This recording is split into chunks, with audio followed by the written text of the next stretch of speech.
I'm Ben Fisk. My partner Don Howard and I are liaisons for Team 3. Want to welcome everybody. Where's everybody at? Church. Yeah, it is Sunday, isn't it? Day 7. We're dwindling down the numbers a little bit, but we understand it's Sunday. So thank you very much for taking the time to come and meet with us this morning. As things are winding down a little bit, you'll see our staff is winding down a little bit. We'll concentrate on operations and certainly open up to any questions that you may have. To start the meeting off, I want to make everyone aware, if you're not already, that we have, as of 0800, 8 o'clock this morning, we have opened up Highway 134. Now, there are 5 main roads, and I've circled them here on the map, leading south towards the fire that will still be closed and manned by officers. But everything on Highway 134 and north is open. So folks that have not been able to get into their places, that is now all open. Additionally, on the east side of the fire, there are 5 road closures located close to the fire that we still have to maintain. Not necessarily because the fire is still growing, but because we have a lot of mop-up work in here, a lot of traffic still, and we need to keep people out of there. And you'll see if you take a minute to come up, it's the 714, 705 as it approaches the pine trees there. And over here, farther, we've got the 720 road, the 703 road. We'll have actual road closure signs there. Everything east of there, including east of 491, all that is now open. So folks can get in there. We still ask them to be careful, but we know we still have a lot of livestock issues in there. And people need to get in there. So for all those areas inside that, as we have been doing, we'll still provide escorts for people that need to get in to their livestock. But again, all requests must go through the Navajo EOC.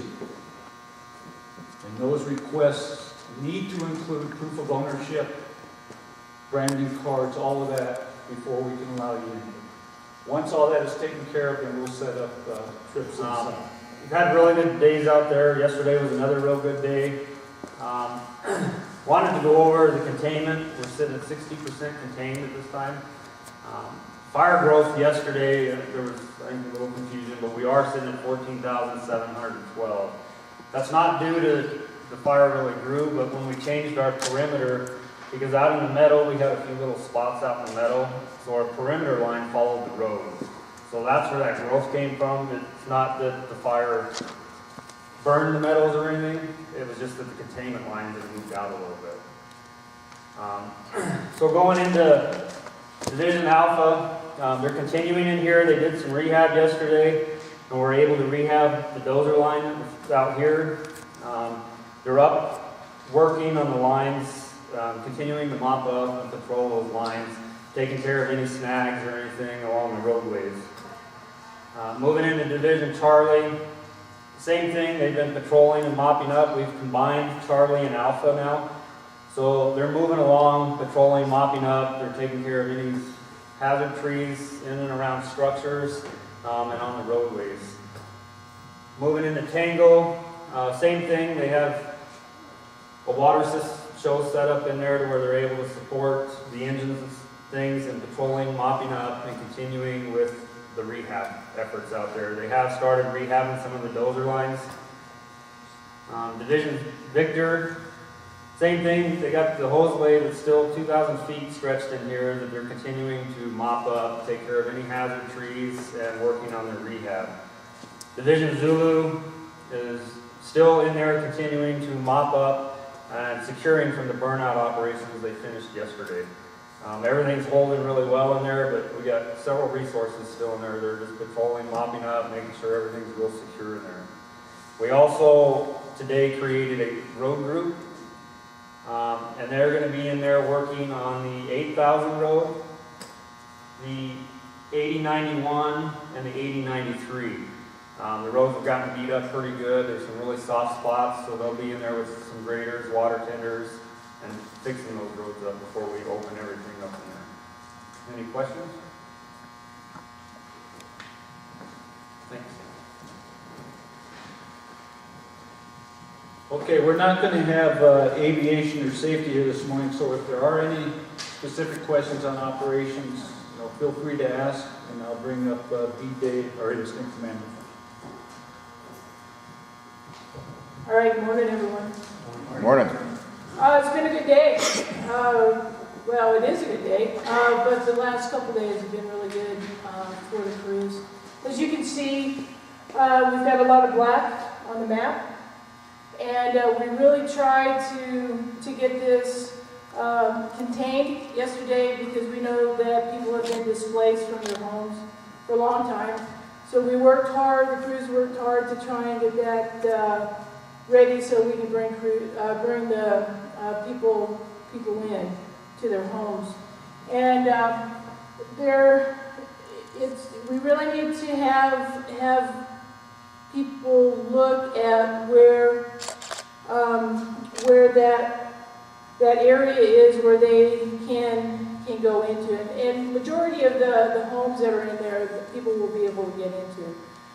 But we want to really stress that anything that's going to be west of those areas is closed.